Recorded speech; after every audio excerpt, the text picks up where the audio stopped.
Hello, नमस्कार प्यारे बच्चों। मैं Vijay Bansal, math lecturer, Jakhal block, district Fatehabad से, हरियाणा एजुकेशन डिपार्टमेंट। आज हम अपनी मैथ की क्लास के अंदर कुछ सीखेंगे। हाँ जी प्यारे बच्चों, आज हम शुरू करेंगे। हमारे पास हमारी क्लास 9th का हमारा जो 9th चैप्टर है, समानांतर चतुर्भुज और त्रिभुजों के क्षेत्रफल। इसके हम MCQ questions, objective questions, filling the blanks, ठीक है, और आपके ट्रू फॉल्स के क्वेश्चंस को सॉल्व करेंगे। इसमें सबसे पहले हम कुछ अवधारणा और परिणाम के बारे में बात करते हैं। किसी बंद समतल आकृति का क्षेत्रफल उस आकृति के अंदर के क्षेत्रफल का माप होता है। जैसे आपको आकृति 1, 2, 3 में दिखाया गया, वर्ग दिया गया, त्रिभुज दी गई है, एक सिंपल चतुर्भुज दी गई है आपके पास। इसके अंदर का जो भी भाग है, ठीक है, ये हमारे पास क्या कहलाता है, हमारा इसका क्षेत्रफल कहलाता है। ठीक है, छायांकित भाग आकृति 9.1 में क्षेत्र निरूपित करता है जिनके क्षेत्रफल सरल ज्यामितीय परिणामों का प्रयोग करके निर्धारित किए जा सकते हैं। त्रिभुज का क्षेत्रफल, वर्ग का, चतुर्भुज का, अलग अलग को पता करने के लिए हमारे पास अलग अलग मेथड है। ऐसी आकृतियों के क्षेत्रों को मापने के लिए एक वर्ग इकाई या मात्रक मानक इकाई है। यदि त्रिभुज ABC, मान लीजिए कोई दो त्रिभुज हैं आपके पास ABC, ठीक है, और त्रिभुज PQR, ये दोनों की दोनों आपके पास क्या है, आपकी सर्वांगसम है एक दूसरे के साथ। तो इन दोनों ही त्रिभुजों के जो क्षेत्रफल है वो आपस में क्या होंगे, आपके बराबर होंगे। ठीक है, मतलब अर्थात आपके पास जो एरिया त्रिभुज ABC है और जो एरिया त्रिभुज PQR है वो दोनों आपस में आपके बराबर होंगे। ठीक है, अब हमारे पास आगे देखते हैं हम समतल आकृति। जैसे आपको ABCD दिखाई गई है, ठीक है, आप ये देख रहे हैं, इस तरीके से आपको कोई समतल आकृति दी गई है, ABCD आपके पास। ठीक है, समतल आकृति ABCD का कुल क्षेत्रफल आपको मान लीजिए R दिया हुआ है, जैसे इन्होंने कहा है हमें। दोनों त्रिभुजों का क्षेत्रफल आपके पास एक विकर्ण ये BD मिलाया गया है, ये आपके पास R1 भाग और ये R2 भाग है। ठीक है, जो R हमारे पास होगा वो क्या बनेगा, हमेशा इन दोनों के योग के क्षेत्रफल के बराबर बनेगा हमारे पास। ठीक है, ये हो जाएगा। उसके बाद अगर हम इसके आगे कुछ और बेसिक कंसेप्टों के बारे में बात करते हैं तो हम देखते हैं। ठीक है, जैसे इन्होंने यहाँ पर हमें क्या किया है, अलग अलग कई पॉइंट्स दिए हुए हैं आपको, जो इसके बारे में पूर्ण जानकारी हमें देते हैं। इनके बारे में जैसे हम यहाँ पर थोड़ा सा रब कर लेते हैं इनको। हमें क्या कह रहा है, सबसे पहले पॉइंट के अंदर, दो सर्वांगसम आकृतियों के क्षेत्रफल बराबर होते हैं परंतु इसका विलोम सदैव सत्य नहीं है।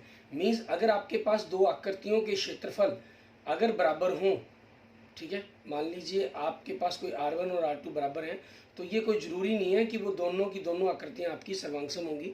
त्रिभुजों के अंदर कहीं, चाहे चतुर्भुजों के अंदर कहीं, पंचभुजों के अंदर, ठीक है, हाँ, लेकिन वो सर्वांगसम है तो क्षेत्रफल बराबर होगा ही होगा। लेकिन क्षेत्रफल बराबर है तो सर्वांगसम होना कोई ज़रूरी नहीं है। ठीक है, एक समानांतर चतुर्भुज के विकर्ण उसे दो बराबर क्षेत्रफल वाले त्रिभुजों में विभाजित करते हैं। एक समानांतर चतुर्भुज है आपके पास, ठीक है, इसके जब आप विकर्ण को मिलाएंगे तो आपके पास मान लीजिए R1 R2 दो क्षेत्रफल बने, ये दोनों क्या होंगे, आपके आपस में बराबर होंगे। एक ही आधार पर और एक ही समानांतर रेखाओं के बीच बने समानांतर चतुर्भुज, मीन्स एक आधार है आपके पास, एक समानांतर चतुर्भुज ये बनी हुई है आपके पास मान लीजिए, और इसी आधार के ऊपर एक समानांतर चतुर्भुज आपकी ये बनी हुई है। ठीक है, ये ABCD होगी, ये ABEF होगी आपके पास। तो दोनों के आपके पास ABCD का क्षेत्रफल और ABEF का क्षेत्रफल आपके पास, ठीक है, ये दोनों आपस में क्या होंगे, बराबर होंगे, क्योंकि दोनों एक ही आधार के ऊपर और एक ही समानांतर रेखाओं के बीच में हैं। सेकंड पॉइंट में क्या करें, एक ही आधारों पर और एक ही समानांतर रेखाओं के बीच बने एक समानांतर चतुर्भुज और एक आयत के क्षेत्रफल बराबर होते हैं। समानांतर चतुर्भुज, दूसरी जो एक आयत है वो भी आपका एक समानांतर चतुर्भुज का भाग ही होता है, इसलिए उसके जो क्षेत्रफल है इसी कंसेप्ट के अकॉर्डिंग आपस में क्या होंगे, बराबर होंगे। समान आधारों वाले और एक ही समानांतर रेखाओं के बीच बने समानांतर चतुर्भुज क्षेत्रफल में बराबर होते हैं। ठीक है, आपके पास ऊपर वाली बात को सेम आधार बात द्वारा घुमाकर कह दिया गया। एक ही आधार और एक ही समानांतर रेखाओं के बीच बने त्रिभुज क्षेत्रफल में बराबर होते हैं। ठीक है, एक ही आधार और एक ही समानांतर रेखाओं के बीच में, मान लीजिए एक त्रिभुज ये है और इसी आधार को लेकर एक त्रिभुज आपकी ये बन रही है। ठीक है, और ये जो रेखा है आपके पास, ये AB, ये CD के समानांतर है आपके पास अगर, ठीक है, तो आपके पास जो त्रिभुज ABC बन रही है और त्रिभुज ABD बन रही है, दोनों का जो क्षेत्रफल है वो आपस में क्या होगा, बराबर होगा आपके पास। ठीक है, क्योंकि एक ही आधार AB पर है और एक ही समानांतर रेखाओं के बीच में है वो आपके पास। नेक्स्ट आपके पास समान आधार और समान क्षेत्रफल वाले त्रिभुजों के संगत शीर्षलंब समान होते हैं। अगर समान आधार है और समान क्षेत्रफल है तो इन पर जो संगत शीर्षलम गिरेंगे, ठीक है, यहाँ से मान लीजिए, तो वो भी आपस में क्या होंगे, बराबर होंगे हमारे पास। एक ही आधार त्रिभुज का क्षेत्रफल एक ही आधार और एक ही समानांतर रेखाओं के बीच बने आयत या समानांतर चतुर्भुज के क्षेत्रफल का आधा होता है। मीन्स अगर आपके पास एक समानांतर चतुर्भुज की अगर हम बात करते हैं, ठीक है, और इसके बीच में कोई त्रिभुज बनी हुई है आपके पास, तो इस त्रिभुज ABC का क्षेत्रफल आपके पास इस समानांतर चतुर्भुज के क्षेत्रफल के आधे के बराबर होगा, ठीक है।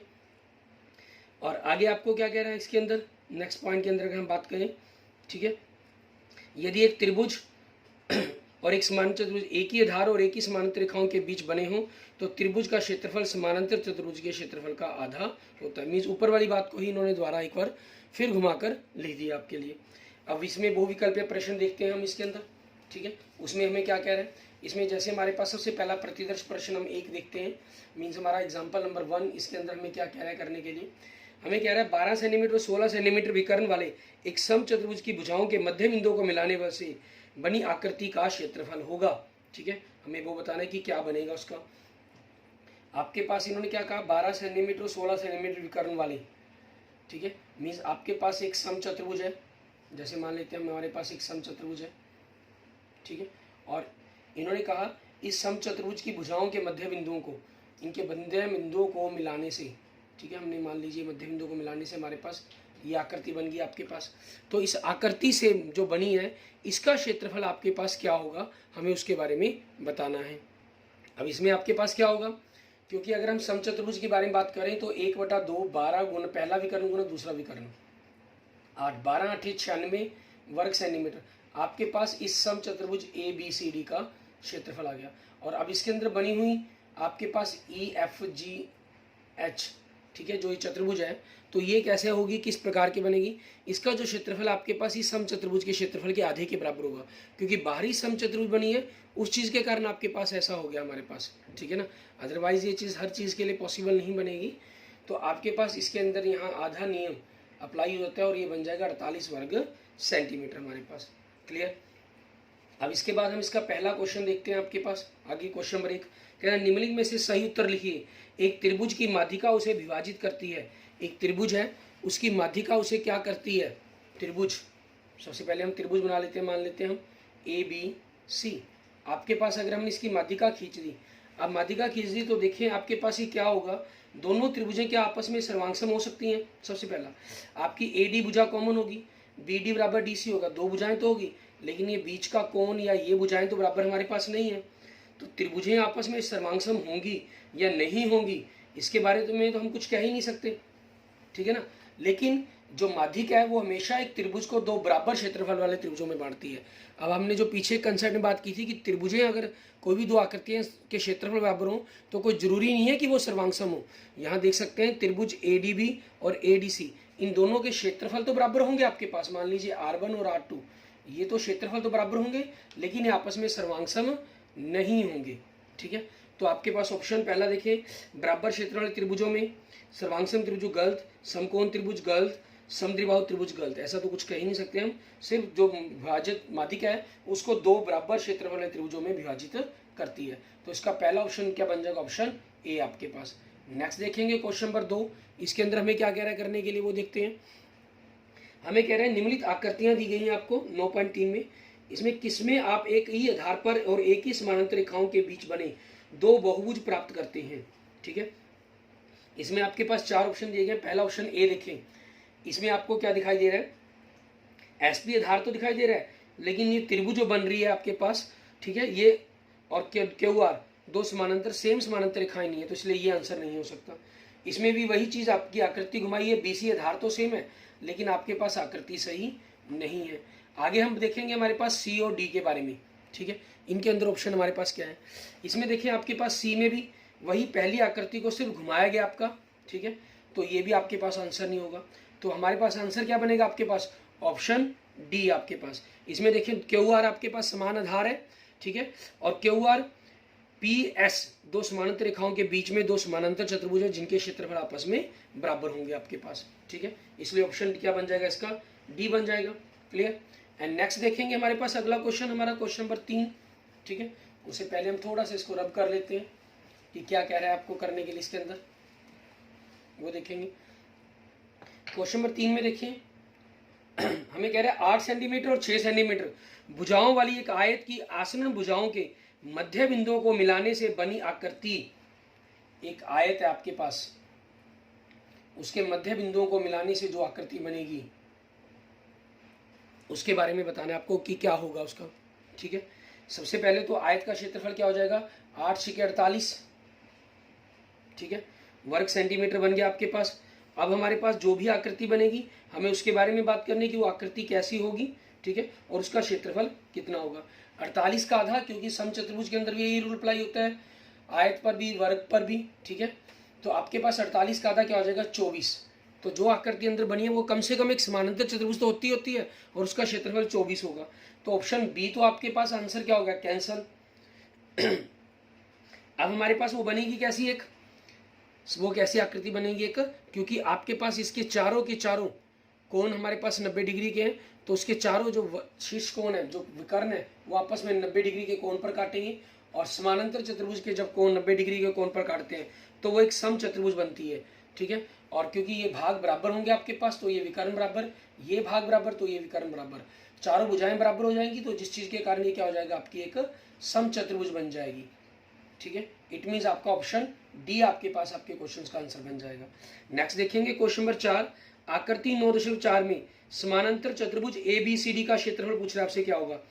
ए बी सी डी का क्षेत्रफल हम जानते हैं, ए बी इसके ऊपर आधार हो गया हमारे पास और डी एल इसके ऊपर लंब हो गया आपके पास, ठीक है। मीन्स आपके पास ए बी आधार हो गया और डी एल लंब हो गया। ये ऑप्शन देखिए, ऐसा ऑप्शन नहीं दिया गया आपको। दूसरा, लंब आपको बी एन जा रहा है और बी एन लंब किसके ऊपर है, डी सी के ऊपर, डी सी आधार हो गया और बी एन लंब हो गया। ऐसा किसमें ऑप्शन दिखाई दे रहा है आपको, हमें कोई ऑप्शन नहीं है इसके अंदर ऐसा भी, ठीक है, कि आपके पास डी सी गुना में बी एन हो हमारे पास उसके ऊपर शीर्ष लंब। तीसरा, आपके पास ए डी आधार है और बी एम इसके ऊपर लंब गिर रहा है, ठीक है। अब इसके अंदर देखें आपके पास ये कौन सा हो सकता है हमारे पास, क्लियर, इसको देखना होगा हमें। अब इसमें हम देखते हैं कि हमारे पास कोई भी ऑप्शन की तो हमारे पास नहीं जनरेट कर रहा, तो इस चीज़ के अंदर क्या है, आपके पास जो ए बी भुजा है, ठीक है, वो आपके पास डी सी के बराबर है। तो क्या आपके पास डी सी गुना में डी एल ऑप्शन आ रहा है, यस, ये ऑप्शन आपके पास सी आ रहा है। आप बाकियों को भी चेक करके देख सकते हैं, डी ए बी के साथ डी एल की जगह आपके पास बी एन उसके बराबर होगा। क्या A B into B N है आपके पास, नहीं है, तो ये ऑप्शन नहीं हो सकता, ठीक है। डी सी को आप ए बी कर सकते थे, क्या ए सी गुना में ए बी गुना में आपके पास बी एन है, ये ऑप्शन भी हमारे पास नहीं है, ठीक है।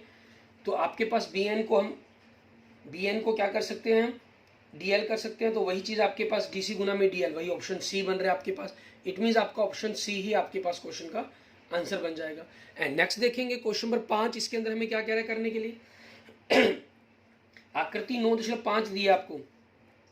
इस आकृति को अगर हम देखते हैं तो आपके पास देखिए इस तरीके से एक हमारे पास समानांतर चतुर्भुज दी गई है ए बी सी डी, ठीक है, और आपके पास एक आयत दी गई है इस प्रकार से ए बी ई एम, और ये 90 डिग्री का कोण दे रहा है आपको, क्लियर।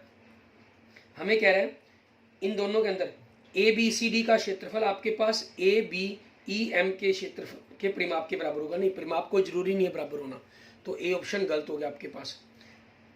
परिमाप छोटा होगा, गलत, ये भी गलत हो गया हमारे पास ऑप्शन, ठीक है। आगे हम देखेंगे अब सी और डी ऑप्शन के बारे में, ठीक है। हम नेक्स्ट पेज टर्न करेंगे।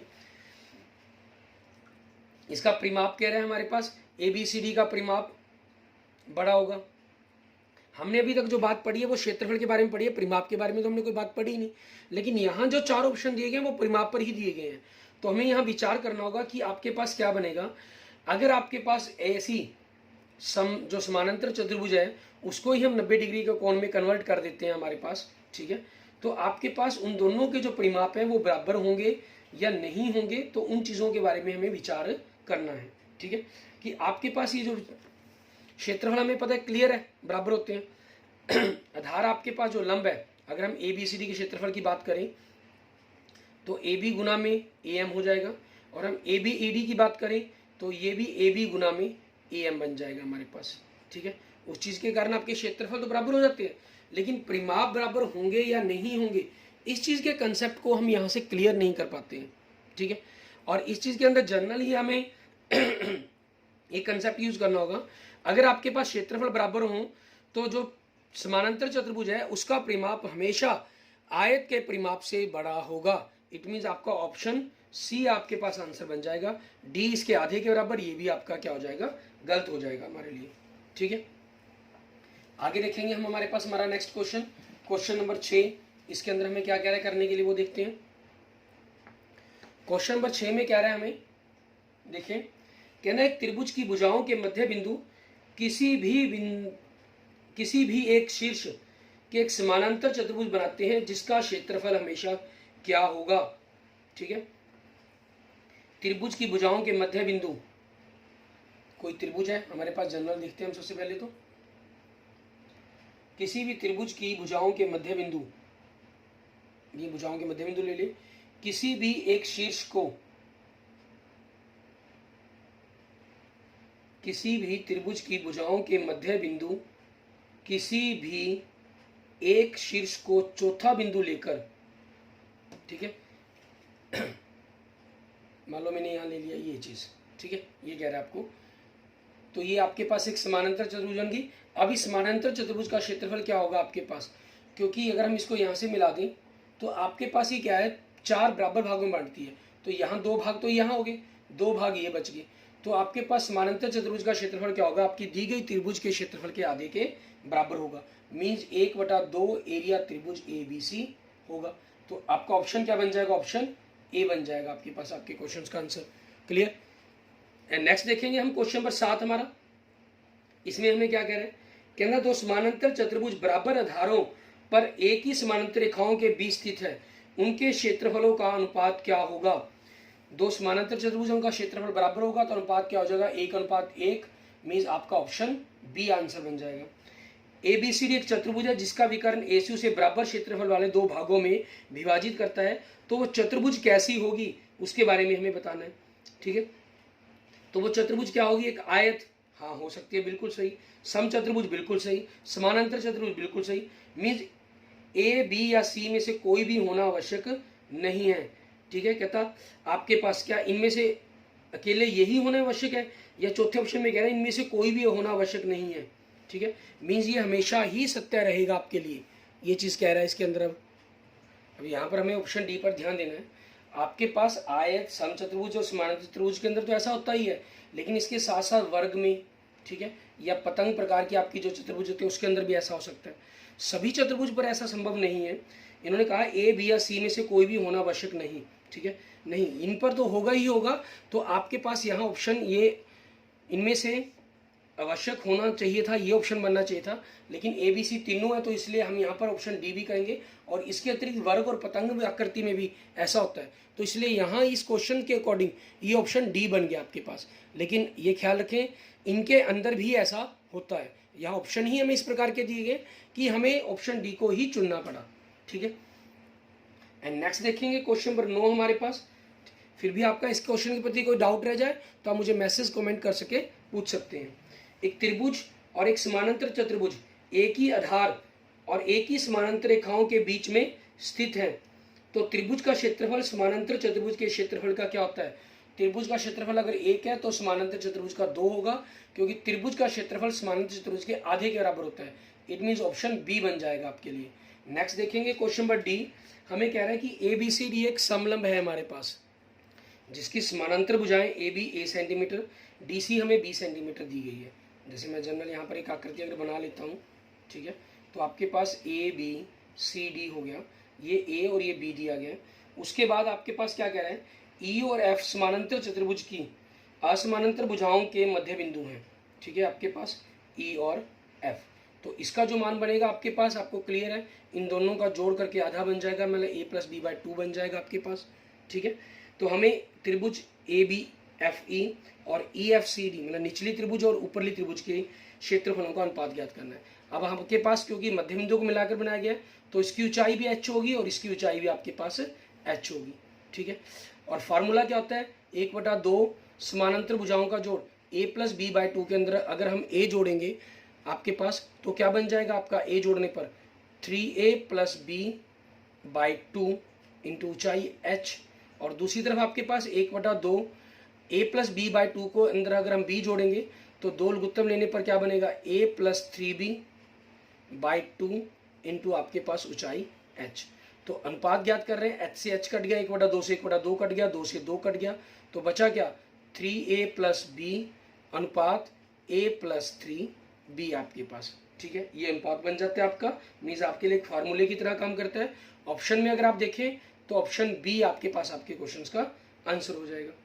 क्लियर? ठीक है, इस तरीके से आपने इन क्वेश्चंस को कर लेना। आगे हम देखते हैं हमारे पास कुछ सत्य असत्य के क्वेश्चन, कुछ तर्क के साथ सोचते हुए हमने क्वेश्चंस के आंसर के बारे में जानेंगे। ठीक है, अब जैसे देखिए आपको क्या कह रहे हैं, हमारे पास प्रतिदर्श प्रश्न एक हमारा एग्जाम्पल नंबर 1 कह रहा है तर्क के साथ फिक्स उत्तरीय प्रश्न आपके पास सत्य या सत्य लिखिए और अपने उत्तर का औचित्य भी दीजिए। मैं यहाँ आपको रीजन भी साथ मेंशन कर रहा हूँ। कहना यदि P किसी त्रिभुज ABC की माध्यिका AD पर स्थित कोई बिंदु है, त्रिभुज ABC की माध्यिका आपके पास AD, ठीक है, मीन्स ये दोनों भुजाएं बराबर होगी, इस पर कोई बिंदु P है आपके पास, तो त्रिभुज ABP AVP का जो क्षेत्रफल है आपके पास इसका वो बराबर नहीं होगा ACP के क्षेत्रफल के। ठीक है, इन दोनों के बराबर नहीं होगा आपके पास। अब देखिए माध्यिका है, माध्यिका दो उसको बराबर क्षेत्रफल बांटती है, तो त्रिभुज BPC के अंदर भी ये दो निचले भाग बराबर होंगे। पूरे अगर आधे बराबर हैं तो ये निचले आधे बराबर हैं, पूरे घटाएंगे तो आपके ये जो भाग जिनको उन्होंने कहा है बराबर नहीं होंगे वो आपस में क्या होंगे, बराबर होंगे। ठीक है, ABD का क्षेत्रफल ACD के क्षेत्रफल बराबर होगा और PBD का क्षेत्रफल PCD के बराबर होगा। तो घटाने पर आपके पास ऊपरले भाग भी आपस में बराबर होंगे और इन्होंने कहा बराबर नहीं होंगे, तो इसलिए आंसर क्या बन जाएगा आपका, असत्य। एंड नेक्स्ट देखते हैं आपके पास एग्जांपल नंबर 2, इसमें हमें क्या कह रहे हैं, आकृति 9.7 दी गई आपको, PQRS और EFRS दो समानांतर चतुर्भुज हैं। आप देखें इन दोनों के अंदर आपको RS कॉमन भुजा दिखाई दे रही है। ठीक है, RS आपके पास कॉमन भुजा है, तो दोनों की दोनों भुजाएं हमें कह रहा है त्रिभुज MFR का जो क्षेत्रफल है आपके पास PQRS के क्षेत्रफल के बराबर होगा। बिल्कुल, क्योंकि PQRS का क्षेत्रफल आपके पास SRQE के क्षेत्रफल के बराबर है, मतलब EFRS के बराबर होगा, क्योंकि दोनों का समान उभयनिष्ठ आधार RS है और दो समानांतर रेखाएं RS आपके पास अगर हम कहें FE के बीच में बिलोंग कर रही है। तो इसलिए त्रिभुज किसी भी त्रिभुज के क्षेत्र जो त्रिभुज है वो किसी भी समानांतर चतुर्भुज के क्षेत्रफल के आधे के बराबर होगी, इसलिए आपका क्या हो जाएगा, इसका आंसर सत्य हो जाएगा। क्लियर? इसके बाद देखते हैं हमारे पास नेक्स्ट हमारा आगे हम कुछ 4-5 क्वेश्चन वो देखते हैं सत्य असत्य के ऊपर। ठीक है, कि उनको हमें किस प्रकार से मेंशन करना है। आपके पास पहला ही क्वेश्चन देखिए, हमें जो क्वेश्चन नंबर 1 देखते हैं, इसमें हमें क्या कह रहा है, ABCD एक समानांतर चतुर्भुज है, X भुजा AB का मध्य बिंदु है, यदि आपके पास AXCD 24 वर्ग सेंटीमीटर हो तो ABC आपके पास 24 वर्ग सेंटीमीटर होगा। आपको आकृति बनाएं थोड़ी सी, आपको वहां से क्लियर हो जाएगा कंसेप्ट आपके पास ABCD आपके पास। ठीक है, X इन्होंने कहा कि भुजा AB के ऊपर कोई मध्य भुजा AB का मध्य बिंदु है और आपको कह रहा है AXCD ये जो चतुर्भुज है आपके पास, ठीक है, इसका वर्ग क्षेत्रफल 24 है, तो आपके पास त्रिभुज ABC इसका जो क्षेत्रफल है वो भी आपके पास क्या होगा, कहता बराबर होगा। ठीक है, मीन 24 वर्ग सेंटीमीटर ही बनेगा। इसका मतलब क्या हुआ, क्योंकि ये भाग तो आपके पास दोनों में कॉमन हो गया, फर्क सिर्फ किसका है, इस पहले नंबर और दूसरे नंबर भाग का। इसका मतलब ये दोनों बराबर हुए, जबकि ये दोनों बराबर नहीं होंगे क्योंकि ये विकर्ण हो गया। विकर्ण क्या कर रहा है, इसको आधे भाग के अंदर बराबर बांट रहा है। ठीक है, और ये आपके पास उस आधे का भी आगे आधा भाग है। ठीक है, तो ये दोनों भाग बराबर नहीं हो सकते। जो भाग 1 है वो भाग 2 के क्षेत्रफल के आधे के बराबर बनेगा। ठीक है, मीन्स अगर हम इसको अगर एक प्रकार से मेंशन करना चाहें कि कितना आपके पास इसका जो क्षेत्रफल है, या कहें हम, ठीक है, विचार करना चाहें कि वो कितना हो सकता है आपके पास, वो डिपेंड करता है कि इसके अंदर आपकी इस पूरी चतुर्भुज में से इस भाग को, मीन चौथे भाग को घटाया गया आपके पास एक प्रकार से। ठीक है, तो आपके पास वो चीज बन जाएगी, क्योंकि इन्होंने कहा त्रिभुज ABC 24 है, तो आपके पास ये क्या हो गया, हमारे पास कंसेप्ट असत्य हो गया। क्योंकि हम किसको सत्य लेकर चले, हमारे पास उसका कोई कंसेप्ट क्लियर नहीं है। क्योंकि अगर मैं ABC को 24 ले लेता हूँ तो ये माध्यिका होगी, इसको 12-12 भाग के अंदर बांटेगी और ये भी 24 हो गया आपके पास। 24 और 12 36 बन गया, जबकि इन्होंने दिया हमें 24, तो इसलिए आंसर क्या हो गया इसका? असत्य है। सेकंड पार्ट देखिए, पी क्यू आर एस कहता है एक आयत है जो त्रिज्या 13 सेंटीमीटर वाले एक वृत्त के चतुर्थांश के अंतर्गत है। ठीक है, उसके चतुर्थांश के अंतर्गत है। ए भुजा पी के ऊपर स्थित कोई बिंदु है। यदि P S 5 centimetre, P S 30 वर्ग सेंटीमीटर है, तो आपके पास उसका क्षेत्रफल है पी एस का कहता है 30 सेंटीमीटर होगा। तो ये आपके पास क्या बन जाएगा? तो सबसे पहले अगर हम इसमें देखें, आपके पास सबसे पहले हम क्या करते हैं, आकृति बना लेते हैं, थोड़ा सा कंसेप्ट क्लियर हो जाएगा आपके लिए। पी क्यू आर एस इन्होंने एक आयत कही है, मीन्स ये कोण 90 डिग्री के हो गया आपके पास। त्रिज्या 13 सेंटीमीटर वाले एक वृत्त के चतुर्थांश के अंतर्गत है। चतुर्थांश मतलब वृत्त के चौथे हिस्से के अंतर्गत बनी हुई है आपके पास ही। ठीक है, वृत्त का मान लीजिए हमारे पास ये पूरा वृत्त का चौथा हिस्सा हो गया जिसके अंदर ये बनी हुई है। ठीक है, आपके पास यूँ कहना चाह रहे हैं आपको, ये मीन्स पूरा वृत्त का चौथे हिस्से के अंदर आ गई। और आगे क्या कह रहे हैं, ए भुजा पी के ऊपर आपके पास कोई बिंदु ए है। इस प्रकार से है कि पी एस आपको जो इन्होंने दिया हुआ है वो 5 सेंटीमीटर है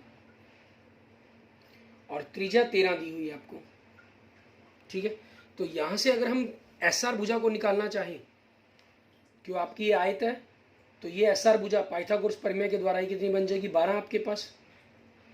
ठीक है, तो आयत का क्षेत्रफल क्या हो जाएगा आपके पास? अगर हम आयत के क्षेत्रफल की बात करते हैं, पी के और एस के क्षेत्रफल की बात करें, तो आपके पास क्या बन जाएगा? 12 पंजे 60 सेंटीमीटर। और हमें पूछ किसका रहा है? वो पी ए एस का क्षेत्रफल पूछ रहे हैं आपसे, नहीं sorry, P Q R S का क्षेत्रफल पूछ रहे हैं आपसे। ठीक है, कि पी क्यू आर एस का क्षेत्रफल क्या बनेगा आपके पास? सॉरी, हमें पी एस का क्षेत्रफल दिया गया था 30। अब ए यहाँ पर कोई बिंदु है, ये विकर्ण आपको मिलाने पर, ठीक है, ये इसको 30 वर्ग बनेगा पूरा। लेकिन अब ये कोई बिंदु आपके पास, अगर क्यू बिंदु को कहा गया होता फिर तो हम 30 कह देते, लेकिन अब आपके पास इस भुजा के ऊपर कोई बिंदु है, तो आपका ये 30 वर्ग सेंटीमीटर इसका क्षेत्रफल नहीं हो सकता। तो इसलिए इसका आंसर क्या बन जाएगा? असत्य। एंड नेक्स्ट देखेंगे थर्ड क्वेश्चन, इसमें हमें क्या कह रहा है करने के लिए, कहना पी क्यू आर एक समानांतर चतुर्भुज है जिसका क्षेत्रफल 180 वर्ग सेंटीमीटर है। एक विकर्ण क्यू एस पर स्थित कोई बिंदु है, तब त्रिभुज ए एस आर का क्षेत्रफल 90 होगा। ठीक है, आपके पास पी क्यू आर एस एक समानांतर चतुर्भुज कही है इन्होंने। ठीक है, एक समानांतर चतुर्भुज कही है पी क्यू आर एस, और ए बिंदु कहाँ का है इन्होंने? क्यू एस के ऊपर। क्यू एस के ऊपर कोई ए बिंदु है आपके पास। क्लियर? तो त्रिभुज ए एस आर इसका क्षेत्रफल, समानांतर चतुर्भुज का 180 है, तो विकर्ण उसको 2 बराबर भागों में बांटेगा, और उससे भी छोटा भाग उसका 90 तो हो ही नहीं सकता। 180 का आधा 90, वो 90 से कम बनेगा। तो ये क्या हो जाएगा? इसका आंसर क्या बन जाएगा आपके लिए? असत्य हो जाएगा। क्लियर? इसके बाद अगर हम देखते हैं हमारे पास पार्ट 4 और पार्ट 5 के बारे में, कि इसके अंदर हमें क्या कहा गया करने के लिए। कहते त्रिभुज एबीसी और त्रिभुज बीडीई दो समबाहु त्रिभुज इस प्रकार से है कि डी भुजा बीसी का मध्य बिंदु है। त्रिभुज एबीसी और बीडीई, डी यहाँ पर बिंदु है आपके पास, इस प्रकार से है, और ई कहीं भी बिंदु हो सकता है आपके पास। ठीक है, ये चीज़ मान लीजिए, हमने यहाँ पर मान लेते हैं। तो जब तब आपके पास बीडीई का जो क्षेत्रफल है, दोनों समबाहु त्रिभुज हैं, जितनी भुजा ये होगी उतनी ही ये बनेगी आपके पास, और ये तीनों भुजाएं बराबर हैं। ठीक है, तो इसके आधे के बराबर हो गया। तो आपके पास भुजा आधी होगी तो क्षेत्रफल उसका क्या होता है? समबाहु त्रिभुज का वर्गमूल 3/4 भुजा की घात 2। तो क्षेत्रफल भुजा आधी होगी तो उसका चौथा हिस्सा हो जाएगा, मीन्स ए बटा, अगर ये ए की घात 2 बनेगा तो वो ए बटा 2 की घात 2, मीन्स ए की घात 2/4, और वर्गमूल 3/4 तो साथ में आएगा ही आएगा। तो ये उसके चौथे हिस्से के बराबर आ गया मीन्स। तो आपके पास क्या बन जाएगा? इन्होंने कहा कि बी डी का क्षेत्रफल त्रिभुज ए बी सी के क्षेत्रफल के चौथे हिस्से के बराबर होगा। तो आंसर क्या हो जाएगा? सत्य है आपका। ठीक है, एंड नेक्स्ट देखेंगे क्वेश्चन नंबर 5। आकृति 9.8 दी गई है, इसमें ए बी सी डी आपको सबसे बड़ी चतुर्भुज दी गई है। ई एफ जी एच ये आपके पास एक जी डी सॉरी बीच में से बिंदु दिए गए हैं आपके पास। तो जी सी डी का मध्य बिंदु कहा गया है इन्होंने। ठीक है, तो डीपीसी का जो क्षेत्रफल है वो आपके पास ई एफ जी डी के क्षेत्रफल के आधे के बराबर होगा। गलत, क्योंकि मध्य बिंदु है तो ये छोटी आधी समानांतर चतुर्भुज होगी, तो ये पूरी समानांतर चतुर्भुज के क्षेत्रफल के आधे के बराबर है, और त्रिभुज भी आपके पास समानांतर चतुर्भुज के आधे के बराबर है। तो ये दोनों बराबर होनी चाहिए, आधे के बराबर नहीं होनी चाहिए, तो इसलिए इसका आंसर क्या बन जाएगा? असत्य। Clear? Okay, thank you friends, thank you students. अगर आपको मेरी वीडियो अच्छी लगी तो इसको लाइक करें, अपने दोस्तों मित्रों इसको जरूर शेयर करें। अन्य किसी भी प्रकार की प्रॉब्लम के लिए मुझे मैसेज कर सकते हैं, कमेंट कर सकते हैं। और अगर आपने अभी तक मेरा यूट्यूब चैनल विजय जाखल बंसल मैथ को नहीं सब्सक्राइब किया है तो please subscribe my YouTube channel Vijay Jakhal Bansal math. Okay, thank you friends, thank you students.